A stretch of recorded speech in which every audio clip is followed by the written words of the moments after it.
Hello friends, question number 4, exercise 4.2, class 9, statistics. Find sigma f x, sigma fx d and sigma f multiply d in the form of a table from the given group of data. इस यहाँ पे दिया हुआ है x stand for central value, x का मतलब central value है, और d for deviation and f for frequency. हमारे पास जो दी हुए मार्क्स ऑब्टेन दिया हुआ है, हमारे पास क्लास इंटरवल दिया हुआ है और फ्रीक्वेंसी दी हुई है. तो हमें इसका जो है वो ये चीज़ें फाइंड करनी है इसमें से, इस डेटा में से. तो हम इस पहले देखते हैं हमें क्या क्या फाइंड करना है. सिग्मा एफ एक्स, ये चीज़ें फाइंड करनी है. अच्छा, ये हमारे पास टेकिन 18 एज प्रोविजनल मीन, ये हमें काम आएगा इसके सॉल्यूशन में. तो हम सबसे पहले सॉल्यूशन में चलते हैं. सॉल्यूशन में हम देखते हैं कि हमारे पास यहाँ पे दिया हुआ है मार्क्स ऑब्टेन, ये हमारे पास सवाल में दिया हुआ था.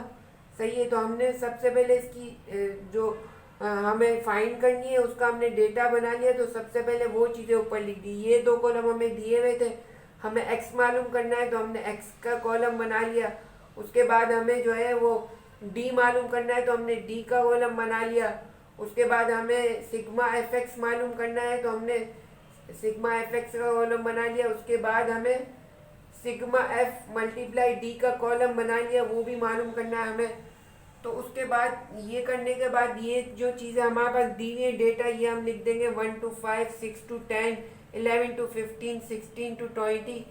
उसके बाद फ्रीक्वेंसी हमारे पास दी हुई है, वो लिख देंगे 10, 12, 14, 16, 52. उसके बाद सबसे पहले सेंट्रल वैल्यू आएंगे. सेंट्रल वैल्यू किस तरह निकालेंगे, एक्स किस तरह निकालेंगे. एक्स जब हम निकालेंगे तो 1 + 5 करेंगे और डिवाइड 2 करेंगे. 1 + 5 6 हो जाएगा, डिवाइड 2 करेंगे 3 हो जाएगा. यहाँ पे इसी तरह 6 + 10 करेंगे तो हमारे पास 16 हो जाएगा और डिवाइड 2 करेंगे तो 8 हो जाएगा. 11 + 15 करेंगे तो हमारे पास जो है 26 हो जाएगा, डिवाइड 2 करेंगे 13 हो जाएगा. 16 + 20 करेंगे तो हमारे पास हो जाएगा 36, डिवाइड 2 करेंगे 18 हो जाएगा. उसके बाद हमें जो है वो हमने यहाँ पे टेकिन 18 एज प्रोविजनल मीन लिखा था. ये हमें सवाल में तो नहीं दिया हुआ था. हो सकता है प्रोविजनल मीन का मतलब होता है कि आप कुछ भी मीन ले लो. इसी taking 18 as a provisional mean, ये प्रोविजनल मीन हमें सवाल में तो नहीं दिया हुआ, मगर इसके आंसर में दिया हुआ था हमें कि हम जो है 18 प्रोविजनल. अच्छा, प्रोविजनल मीन का मतलब होता है आप इसमें से कोई भी मीन ले सकते हैं. आप जो है वो 16 भी ले सकते हैं, 12 भी ले सकते हैं, कोई भी आप अपनी मर्जी से प्रोविजन करके आप अपनी हिसाब से देख लो. तो यहाँ में इन आंसर में इन्होंने 18 लिया हुआ था तो हमने 18 के हिसाब से किया. बुक का आंसर मैच हो रहा है इसमें. तो हम जब ये डी मालूम करेंगे तो किस तरह करेंगे, हम जो है वो प्रोविजनल मीन में से हम यहाँ पे जो है वो एक्स में से माइनस करेंगे provisional mean, x minus provisional mean करेंगे. तो हमारे पास एक्स जो आ रहा है वो 3 आ रहा है. 3 में से 18 माइनस करेंगे तो -15 बच जाएगा. उसके बाद हम जो है वो यहाँ पर 8 जो है एक्स आ रहा है, 8 में से 18 माइनस करेंगे तो -10 आ जाएगा. 13 यहाँ पे आ रहा है, यहाँ पे 13 आ रहा है. 13 में से 18 माइनस करेंगे तो -5 आ जाएगा. यहाँ से 18 में से 18 माइनस करेंगे तो 0 आ जाएगा. ये हम इसी तरह 18 ये जो है इसी तरह हम डी फाइंड करेंगे. उसके बाद हमारी जो नेक्स्ट रिक्वायरमेंट है वो सिग्मा एफ एक्स है. सिग्मा एफ एक्स मालूम करने के लिए हम क्या करेंगे, ये हमारे पास एक्स है, ये एफ है, ये फ्रीक्वेंसी है. एफ को मल्टीप्लाई करेंगे एक्स से, 3 को 3 10 30 हो जाएगा. 12 को मल्टीप्लाई करेंगे 8 से तो 96 हो जाएगा. 14 को मल्टीप्लाई करेंगे 13 से तो 182 हो जाएगा. 16 को मल्टीप्लाई करेंगे 18 से तो 288 हो जाएगा. इस तरह इन सबको प्लस कर देंगे हम तो हमारे पास 596 सिग्मा, ये इसका समीशन हो जाएगा सबका. इसके बाद हमारी जो आखिरी रिक्वायरमेंट है वो क्या है, sigma F multiply D. Sigma F multiply D, sigma F multiply D करने के लिए हम क्या करेंगे, यहाँ पर एफ दिया हुआ है फ्रीक्वेंसी 10 मल्टीप्लाई डी, यहाँ पे हमने कैलकुलेट किया है -15। 10 को मल्टीप्लाई करेंगे 15 से और माइनस का साइन आ जाए तो 150 हो जाएगा। यहाँ पे 12 को मल्टीप्लाई करेंगे 10 से, माइनस का साइन आ जाएगा 120 हो जाएगा। 14 को मल्टीप्लाई करेंगे 5 से, 70 हो जाएगा और माइनस का साइन आ जाएगा। 16 को अगर 0 से मल्टीप्लाई करेंगे तो 0 ही आएगा।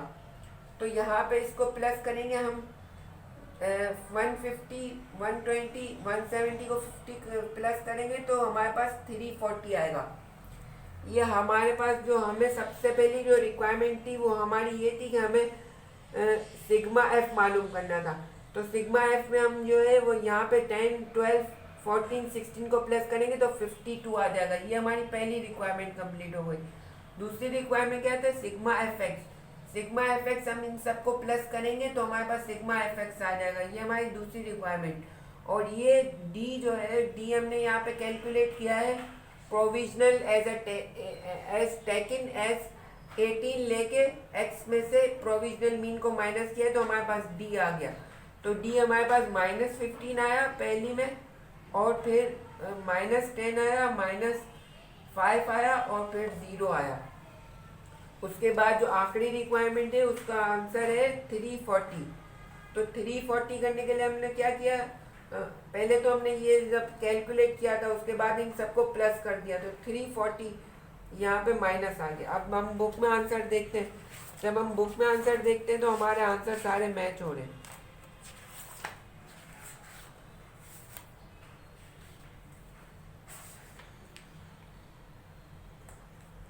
एक्सरसाइज 4.2 क्वेश्चन नंबर 2, 52 सबसे पहले। उसके बाद एक्स जो है हमने एक्स निकाला है। इस यहाँ पे एक और रिक्वायरमेंट भी है जो हमें एक्स, यहाँ पे एक्स जो हमने निकाला है वो 3, यहाँ पे मैं लिख देता हूँ x इज इक्वल टू 3, 8, 13, 18। तो यहाँ पे ये भी मैच हो रहा है 3, 8, 13, 18। उसके बाद सिग्मा एफ एक्स है। सिग्मा एफ एक्स की वैल्यू आ रही है 596, तो ये भी हमारे पास मैच हो रहा है। उसके बाद डी आ रहा है। डी हमारे पास जो है वो डी भी यहाँ पे -15, -10, -5 और 0, ये भी मैच हो रहा है। ये हमने मैच कर लिया। और F x D minus sigma F multiply D, ये -340 आ रहा है। तो इस तरह इसको सवाल को सॉल्व करेंगे, इस तरह इसकी कैलकुलेशन करेंगे। ये हमारे पास नॉर्मल फॉर्मेट होता है जो उनको याद करना पड़ता है, जो हेडिंग्स वगैरह जो प्रैक्टिस करने के बाद, उसके बाद जो जिस तरह सवाल आएगा उसके हिसाब से फिर कैलकुलेट करना पड़ेगा।